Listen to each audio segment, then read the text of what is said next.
Hi again, Panther fans, and welcome to the Georgia State Sports Update.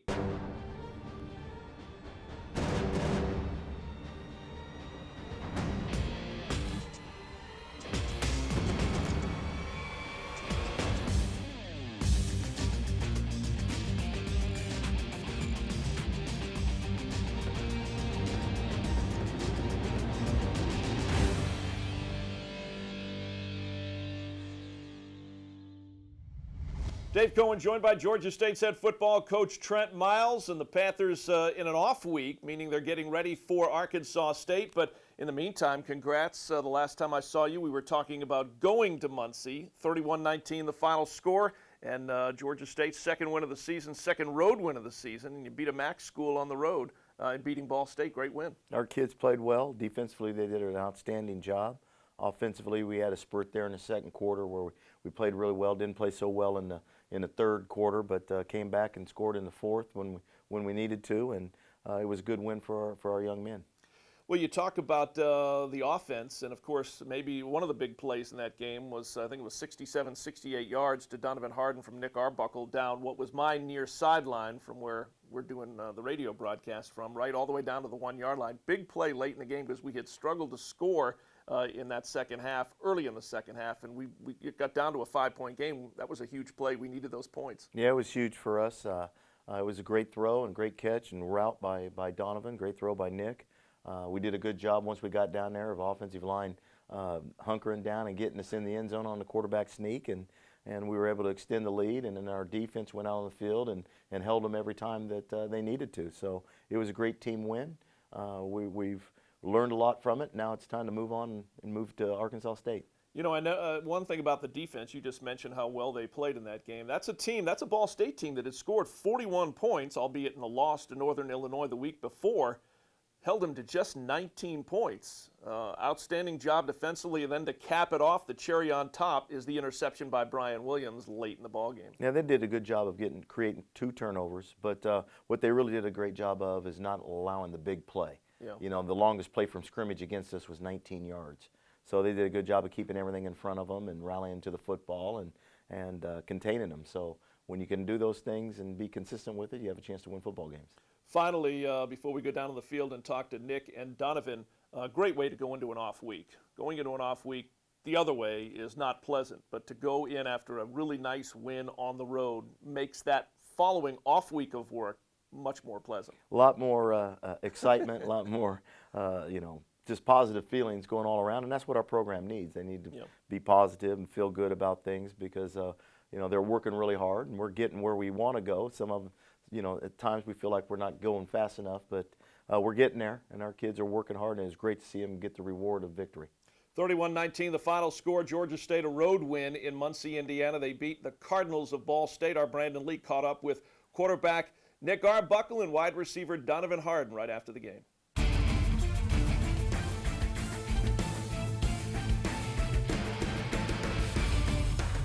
An interesting game, up 24-0 or 24-10 at the half, and then you have 24 points on the board until late in the fourth quarter. Talk about the resiliency you guys needed to have in order to put this thing away.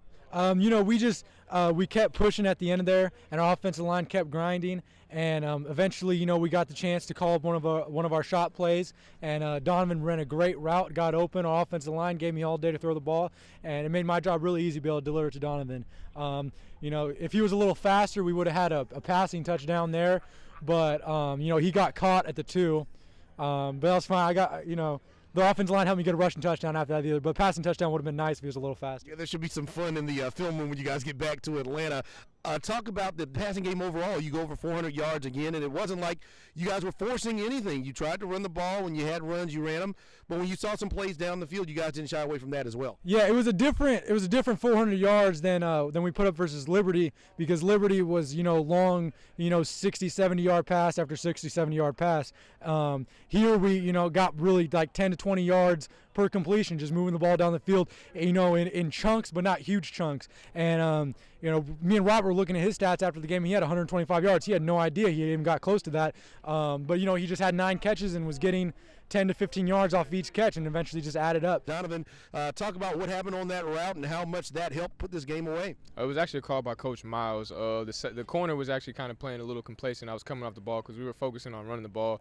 So he came out of nowhere and said, let's get him with a slant and go. So I was all for it. And Nick threw a good ball, so we just connected. What in the world is going to happen in the film room when they show that play and they show you get knocked out of bounds at the 2-yard line? Well, what happened was I didn't get hawked like they tried to say. What happened was I tried to dive and try to make it look a little pretty, and my knee accidentally touched before I got to the pylon. So they're going to give me a rough time this bye week, but I love it. What had happened was usually ends up in comedy.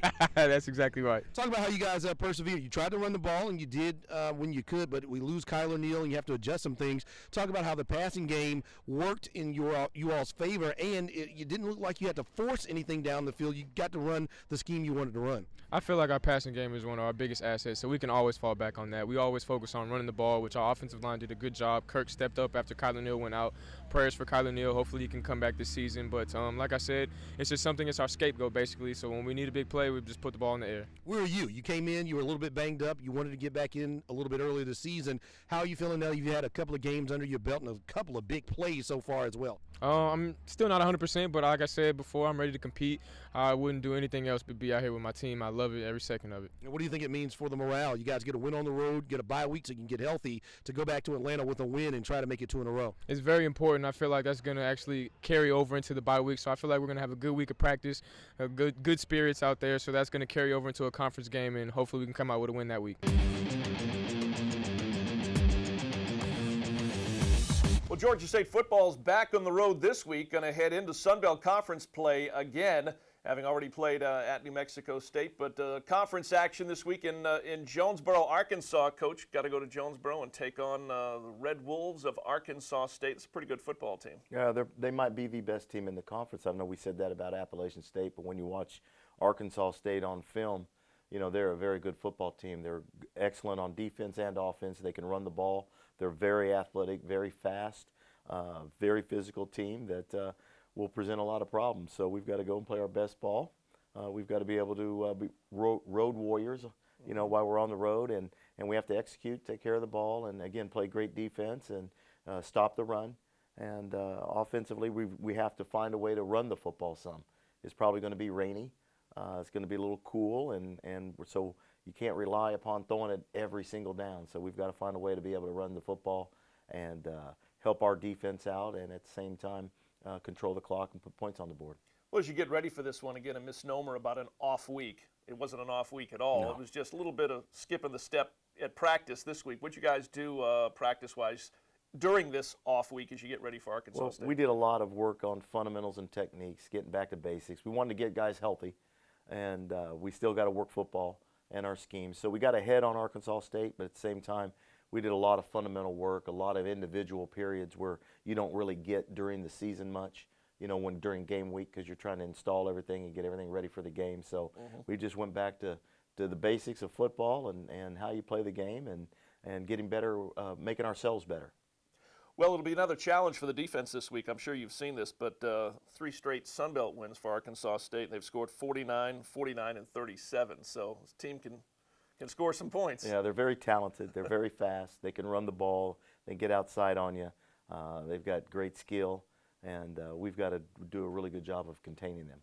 You got a quarterback in Freddie Knighton. You got a running back, J.D. McKissick. Seems like those guys have been here now for a couple of 3 years since we've gotten in the Sun Belt Conference. They're back, and they're both playing pretty well. Yeah, they're really good players, and they do a good job of taking care of the football. They do a really good job of giving you a bunch of different looks. They run the same base plays, but they'll give you a new play here and there and a new formation, something new. And then in the special teams, they do a really good job of making you work on covering all of their formations on their punt team and making sure you're not susceptible to a fake. All right, coming up Saturday night, Sun Belt action. Coach Miles and Georgia State football on the road in Jonesboro, Arkansas. That is a 7 o'clock kickoff. You can watch it on ESPN3. You can listen to us on the Georgia State Radio Network. Our cameras have crisscrossed the campus of Georgia State. And time now for questions for Coach Trent Miles.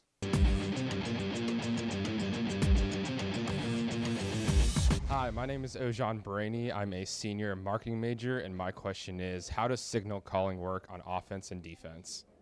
what we do is we have 4 guys on each side of the ball that signal. 2 of them are live and 2 of them are dead.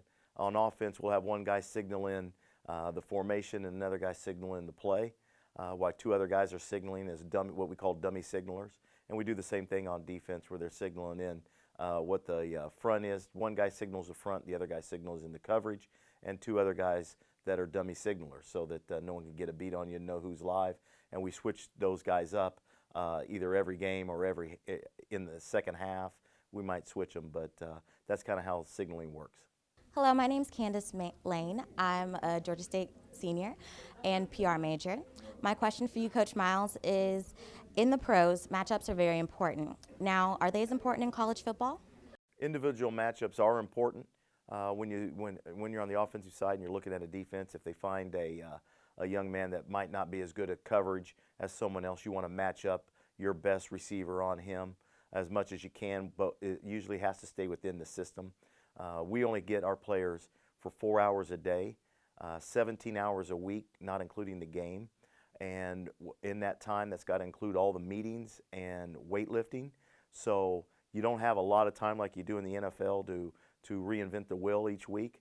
So you stay within your system. You try to create matchups and move a guy to help you out. It's not quite as much as you do in the NFL, but it's still a crucial thing in college football. Hello, my name is Corey Sams. I'm a senior film and video major, also your current Mr. GSU.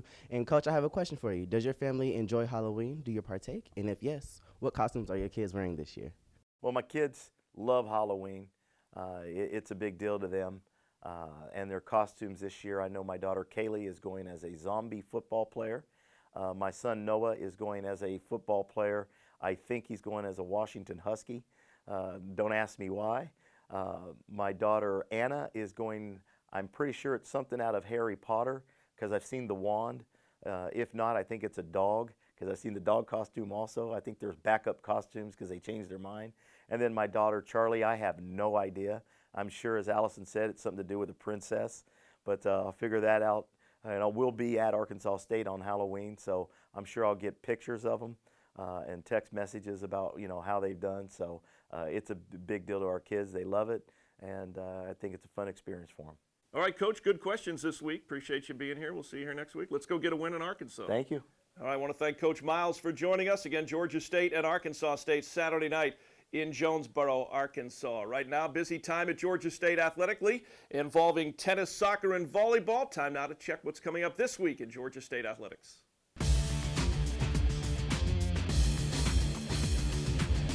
Coming up this week in Georgia State athletics, a busy Saturday, October 31st. Great way to spend Halloween all day. We've got a women's tennis tournament being held in Piedmont Park. At 2 o'clock on Saturday, we've got men's soccer. Be out at the GSU Soccer Complex, going to be taking on the Bison of Howard University. Also on Saturday, 6 p.m., Georgia State volleyball hosting the Ragin' Cajuns of Louisiana Lafayette downtown at the Sports Arena.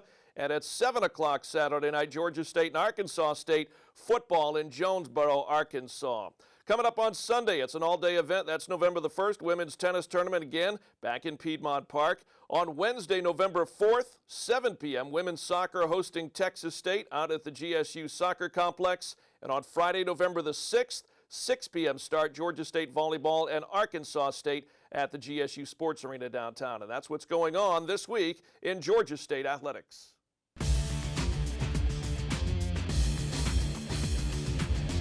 We're back in the Georgia State Sports Update. Pleased to be joined in studio right now by Georgia State's Director of Athletics, Charlie Cobb. Charlie, great to have you here in studio. What an exciting time in the world of athletics right now, because college football is about at the midway point, and right around the corner, college basketball. It's an exciting time, and obviously any day you get to be on a college campus, when you get to be around young people and the energy they bring to your daily work, it's always exciting and fun. But certainly with the ending of a football season, the beginning of basketball, and the other spring sports starting to wind down for the fall, it's just a great time to be a part of college athletics. And we'll talk a little bit about Georgia State's football program here in a moment, but everything that happened last year with Ron Hunter's 25-win team, the win over Baylor in the NCAA tournament, that really all the positive that came out of Jacksonville last year still really circulating around not just the basketball program, but the athletic program as a whole.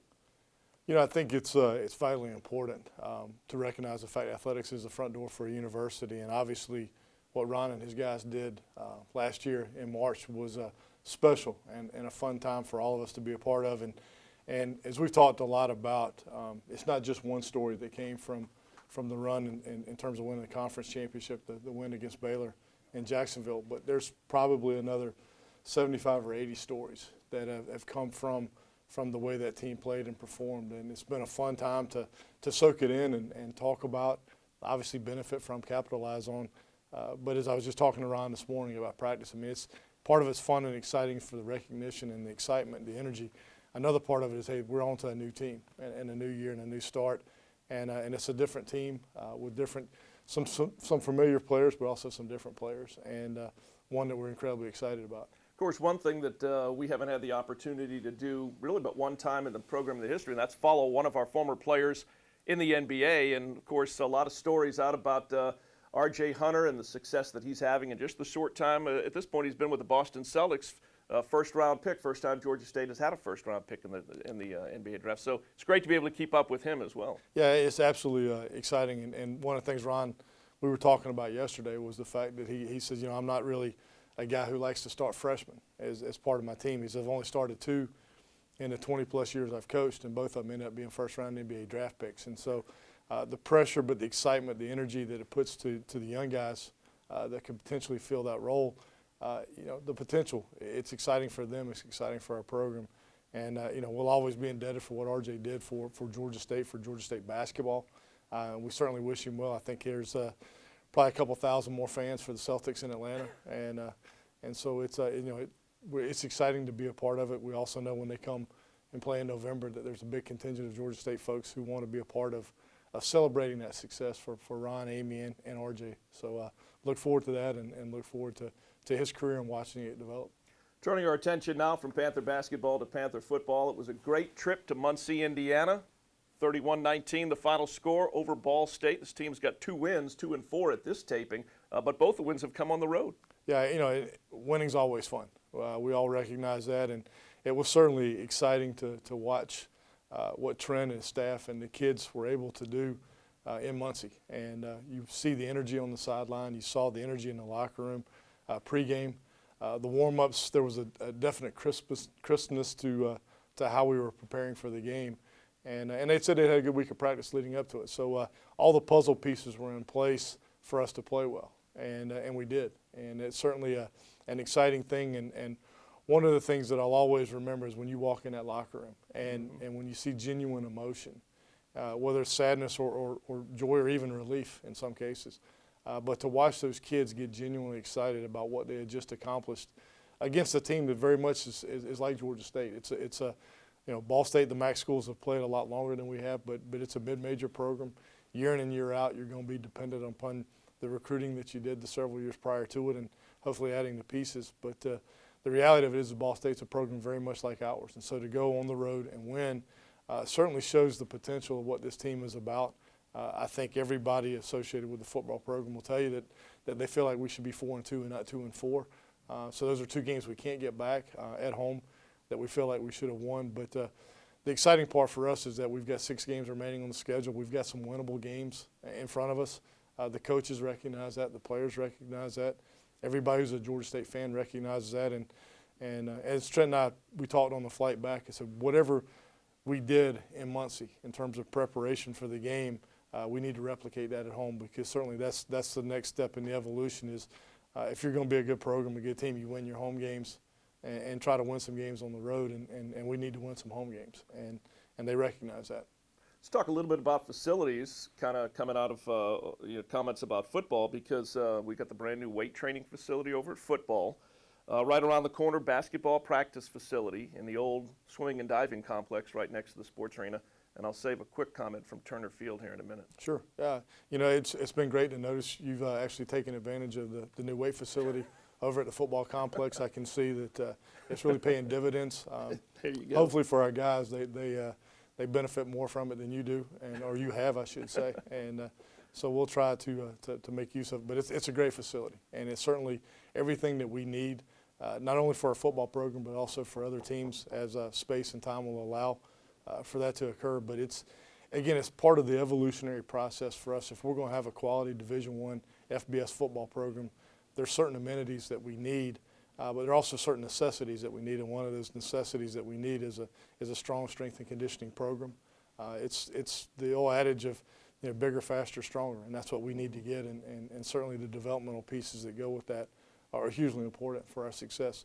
We're a little bit delayed in getting the aquatic center conversion done for the basketball practice facility, but hopefully in the next couple of days we're going to get started on that. It's going to be a fairly quick transition as we're doing just some basic needs and meeting some basic needs in that facility, but one that we hope certainly after the first of the year our teams are going to be able to benefit from. And I think you'll see the ability for all our programs that use the sports arena to benefit from having an additional space for our kids to go practice and train, especially in off hours. And it's crucial to their overall development. Real quick, an update on Turner Field, because I know the President Mark Becker has spoken about it. Braves have announced the date that they'll vacate. You said this was a 2-hour show, so we've got the next hour and 50 minutes to talk about Turner Field. It's really simple. The Recreation Authority has issued an RFP with a deadline of November 20th for interested parties to submit a bid. We're in the process of working with our partners at Carter to put our response to the RFP together, and it's a very detailed, a very complex proposal that we're putting together. One that I feel very confident it's going to be transformational not only for the area near the stadium, but also for the university and selfishly for athletics. And we need facilities for our teams and our programs to compete at the highest level, which is what our aspiration is. And it's really the missing piece for Georgia State athletics. And so certainly the upgrades that we're currently undertaking, but a massive project like the Turner Field redevelopment for our football, baseball, and other programs is tremendously important to that development, that transformational development for our program, and one that hopefully within the next 3 to 5 years people will see tangible benefits from and buy into this vision that we're trying to create, that Georgia State athletics can be incredibly successful on a national scale with our athletic teams across the board, and not just piecemeal it with a run from R.J. Hunter and Ron in the basketball program last year, or even our beach volleyball team last year making it to the national championships. But then in men's golf, Joe's had a tremendous run over the years. We can add to that, and we can build on that, and the facilities are the missing link for us to be able to make that happen. All right, Charlie, appreciate it. I wish we had more time. We'll have to get you back on the show and talk about some more developments with athletics, but appreciate it. Absolutely, Dave. Thanks for having me on. All right, I want to thank Georgia State's Director of Athletics, Charlie Cobb, joining us here on the Georgia State Sports Update.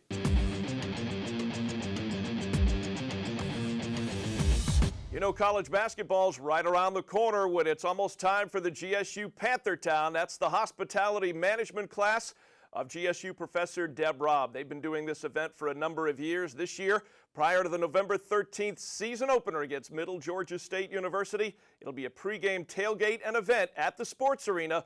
GSU Panther Town taking you right up to tip-off. Yeah. Jumpin', them boys up to something. They just spent like 2 or 3 weeks out the country. Them boys up to something, they just not just bluffing. You don't have to call like him, like this, like bustin'. Jumpin', them boys up to something. Jumpin', them boys up to something. Jumpin', them boys up to something.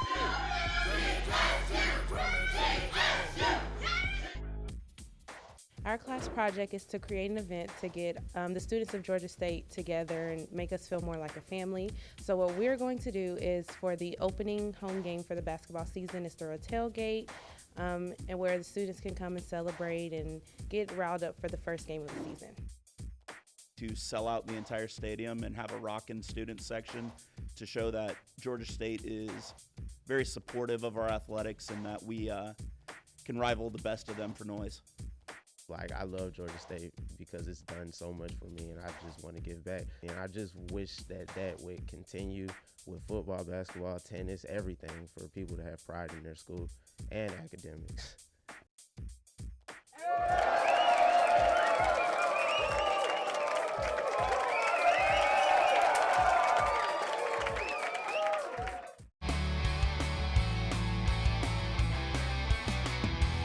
And again, looking forward to GSU Panther Town as the Panthers get ready to open up the college basketball season November 13th at the Georgia State Sports Arena. We turn our attention now to the Georgia State Strength and Conditioning Facility over at the football practice facility, as right now Scott Holsopple and Kobe Kramer going to talk to you today on our Panther Pump segment about lower body strength. Today it's going to be squats and lunges. Welcome back to another episode of Panther Pump. We've already done the warm-up, and you've seen that episode, how we did it, and the specific area of what we did to warm up for the squat. Coach Kramer, just like the bench press, would have a working max that he's going off of.